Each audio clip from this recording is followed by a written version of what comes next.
निश्चितपणे पुण्यात जो परवा ऑलमोस्ट काही भागात 100 मिलीमीटर पाऊस झाला आणि एक मोठी आपत्ती पुणे शहरावर दिसून आली की अनेक ठिकाणी सकल भागात पाणी साचलं आणि त्यातनं एक मोठं नुकसान आणि घबराट नागरिकांच्यात झाली. एक माझ्या भगिनीचा त्यात मृत्यू झाला. त्यामुळे एक तुमचं प्रशासन सतर्क, आज सुट्टी असून सुद्धा संपूर्ण आपत्ती व्यवस्थापन कक्ष या ठिकाणी आमचं काम करतोय. आज आम्ही या ठिकाणी असं बघितलं की याच्यावरचे नक्की 10-20% सोल्युशन अर्जंट आपल्याला काय देता येतील.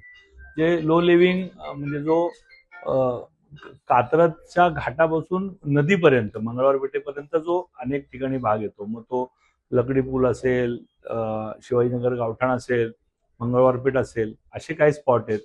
पुणे स्टेशन भाग असेल आणि त्या बाजूला नगर रोडला फिनिक्स असेल, उबाळे नगर वाघोलीच्या आजूबाजूला, या बाजूला जर का आपण बघितलं तर कात्रजच्या वरनं आलेलं आता नवीन जे नागरीकरण सगळं झालंय, त्यामुळे तिथं जे पाणी अडतंय मोठ्या प्रमाणात, त्याच्यावर काय सोल्युशन घेता येतील. कोंढवा, येवलेवाडी ह्या भागात, सिंहगड रोड आणि खडक वसलेला तर कॅचमेंट एरियाच्या जवळ असल्यामुळं ऑलमोस्ट 100+ मिलीमीटर पाऊस झाला.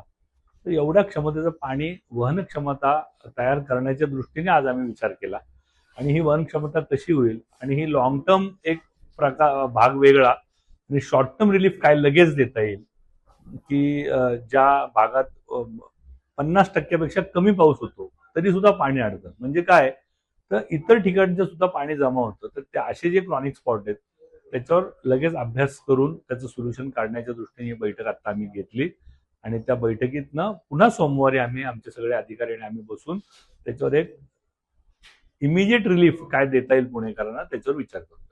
निश्चितपणे पुण्यात जो परवा ऑलमोस्ट काही भागात 100 मिलीमीटर पाऊस झाला आणि एक मोठी आपत्ती पुणे शहरावर दिसून आली की अनेक ठिकाणी सकल भागात पाणी साचलं आणि त्यातनं एक मोठं नुकसान आणि घबराट नागरिकांच्यात झाली. एक माझ्या भगिनीचा त्यात मृत्यू झाला. त्यामुळे एक तुमचं प्रशासन सतर्क, आज सुट्टी असून सुद्धा संपूर्ण आपत्ती व्यवस्थापन कक्ष या ठिकाणी आमचं काम करतोय. आज आम्ही या ठिकाणी असं बघितलं की याच्यावरचे नक्की 10-20% सोल्युशन अर्जंट आपल्याला काय देता येतील. जे लो लिव्हिंग म्हणजे जो कात्रजच्या घाटापासून नदीपर्यंत मंगळवार पेठेपर्यंत जो अनेक ठिकाणी भाग येतो, मग तो लकडी पूल असेल, शिवाजीनगर गावठाण असेल, मंगळवार पेठ असेल, असे काही स्पॉट आहेत. पुणे स्टेशन भाग असेल आणि त्या बाजूला नगर रोडला फिनिक्स असेल, उबाळे नगर वाघोलीच्या आजूबाजूला, या बाजूला जर का आपण बघितलं तर कात्रजच्या वरनं आलेलं आता नवीन जे नागरीकरण सगळं झालंय, त्यामुळे तिथं जे पाणी अडतंय मोठ्या प्रमाणात, त्याच्यावर काय सोल्युशन घेता येतील. कोंढवा, येवलेवाडी ह्या भागात, सिंहगड रोड आणि खडक वसलेला तर कॅचमेंट एरियाच्या जवळ असल्यामुळं ऑलमोस्ट 100+ मिलीमीटर पाऊस झाला.